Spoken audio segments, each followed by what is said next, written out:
Carlos Rabascal, que cometió un error gravísimo, y el otro es Granja también, Pedro Granja, que también a mí me han parecido interesantes, muy interesantes sus pronunciamientos últimos, sus aclaraciones sobre los temas penales, sobre los temas de seguridad. Me parece que ha tenido muy buenos razonamientos, así lo he apreciado.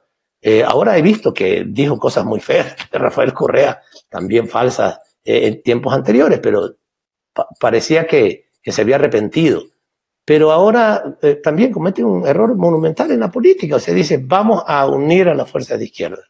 Acto seguido, y vamos a acabar con el correísmo. Vamos a derrotarlo. ¿Cómo vas a derrotarlo?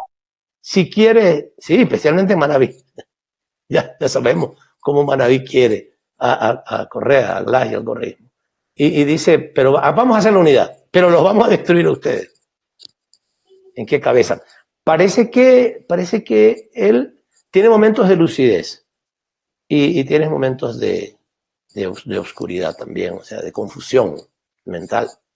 Lo lamento, sinceramente, porque yo he tenido un muy buen concepto de él en los últimos tiempos. Pero hay momentos en que la gente revela lo que es. Y una de las cosas que el presidente Correa demostró y que también nos enseñó a muchos de nosotros es a ser consecuente. La coherencia. A ser coherente. A decir lo que se piensa y hacer lo que se dice. El Ecuador era, en el gobierno de Rafael Correa, era un gobierno presente, era un gobierno con fuerza, era un gobierno con iniciativa, con liderazgo. No era un gobierno como los que nos han impuesto Moreno, Lasso y Noboa, neoliberal, que tiene como principio que el mejor Estado es el que menos hace.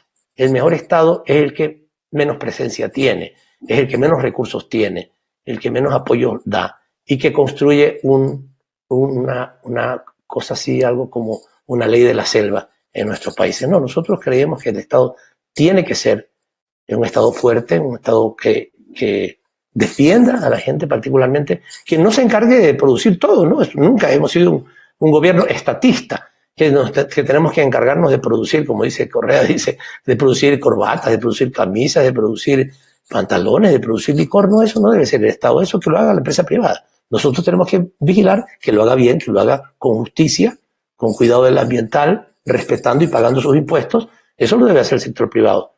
Pero el rol del Estado de proteger a la ciudadanía, especialmente en momentos de crisis como los que vivimos, debe ser importante. Esta es la razón, digamos, de fondo principal por la cual el Ecuador ha llegado a los niveles de infierno, de inestabilidad, de inseguridad que ha tenido en los últimos años, porque los gobiernos neoliberales creen eso, que el gobierno no tiene que intervenir, que si tú quieres defenderte, Luis, contrata a un policía, contrata a un agente, digamos, contrata a un hombre de seguridad porque está al lado tuyo y no te va a pasar nada. No te quejes, Luis, no te quejes, Richard, contraten personal de seguridad para la empresa o para ustedes personalmente, para sus hijos. Y ya, ese es el pensamiento de Friedman, del principal creador de esta teoría neoliberal, ¿verdad? De que cada quien tiene que cuidarse por sí mismo, tiene que tener su propio parque. Tampoco el parque no tiene por qué el Estado estar gastando plata en parques ni nada. Eso debe ser responsabilidad de cada quien. La diversión, la distracción, la educación, la salud, tiene que ser responsabilidad de cada quien. El papá de Estado, le dicen, el papá de Estado no tiene por qué estar interviniendo. Y ahí está Milei con la motosierra, acabando con todo. Ese mismo pensamiento es el pensamiento de Lasso, el pensamiento de Noboa, lamentablemente. Ojalá Noboa se dé cuenta de que está metiéndose en una gran trampa que le va a hacer mucho daño, especialmente si quiere ser candidato presidencial. Pero esto es lo que cree el pensamiento neoliberal, que el Estado no debe intervenir, no debe hacer nada. Eso es responsabilidad de cada quien, de cada familia, y por eso estamos como estamos. Por eso el Ecuador está viviendo la situación que actualmente vive. Y sabía a qué se metía. Y no es que esa plata es para la seguridad, ¿no? Eso es para el déficit fiscal. El déficit fiscal que supuestamente Moreno y Lasso iban a cubrir y que no iba a ser muy grande. Y ahora el ministro de Finanzas dice que es terrible, que no se puede con el déficit fiscal. O sea, los que lo iban a arreglar no lo arreglaron. Y Noboa lo sabía, porque en la campaña lo sabía, porque tenía asesores, porque después de ganar las elecciones debe haberse informado, y dijo expresamente que no lo iba a subir. Es más, casi que la acusó a Luisa de que ella, para hacerla quedar mal en el debate, que ella lo iba a subir. Entonces, al 14%, es muy distinto, claro. Hubo terremotos en el caso de Rafael Correa. Acá no ha habido nada de eso. Fue temporal. Rafael Correa, el gobierno de Rafael Correa aumentó el IVA temporalmente, expresamente se estableció. Es temporal. Y sabiendo además cuáles eran los valores que se necesitaban. Se hizo un cálculo de los valores que se necesitaban para paliar los perjuicios del terremoto. Y acá no. Acá no es temporal, será permanente. Fue directo el IVA que se cobró nuestro gobierno durante ese corto periodo de tiempo. Fue directo al Fondo de Reconstrucción Nacional. Este es para contentar al Fondo Monetario Internacional, lamentablemente. Y en nuestro gobierno regresó a su situación original. Este nunca volverá a su situación original. Hay una gran diferencia, porque alguna gente dice, no, es que Correa también lo aumentó. Bueno, pero es que es muy distinto lo que pasó en el gobierno de Rafael Correa que lo que pasó ahora. Nosotros decidimos claramente mejorar la recaudación del IVA y mejorar la recaudación del impuesto a la renta, y lo logramos. Ese fue uno de los principales éxitos del gobierno de Rafael Correa desde el principio. Recuerden que yo ejercí el Ministerio de Finanzas en los primeros 6 meses del gobierno de Rafael Correa, y ahí se logró, se comenzó a trabajar, después se logró y se afianzó con los demás ministros, a un fortalecimiento fiscal de la economía ecuatoriana, porque se hicieron cosas muy importantes, de renegociar unos contratos petroleros que eran el hazmerreír del mundo. Se logró efectivamente cobrar como debía cobrarse los impuestos, especialmente a los grandes evasores.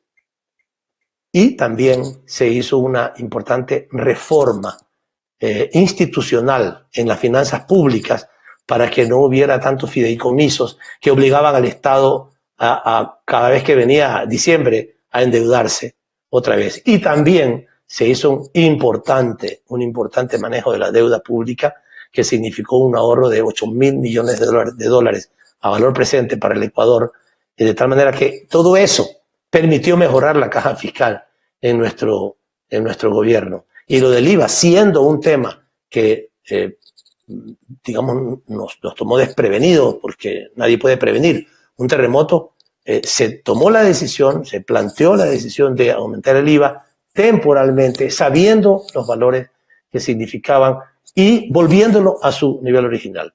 Lo que ahora está haciendo Noboa es, además de ilegal, porque está haciéndolo ilegalmente, ¿ya? No puede él enviar ahora un articulado que no estaba contenido en su presentación original.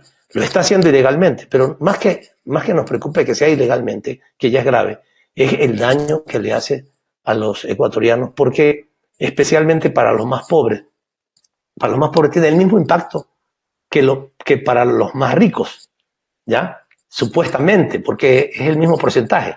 Pero el problema es que la capacidad de compra de los más pobres es mucho menor que la de los más ricos. A los más ricos les puede parecer muy poco, que suba el 1% o el 3%, porque lo podría llevar hasta el 3%, según lo que ha planteado el presidente Noboa, según la objeción, el veto parcial que tuvo, lo puede llevar hasta el 15%.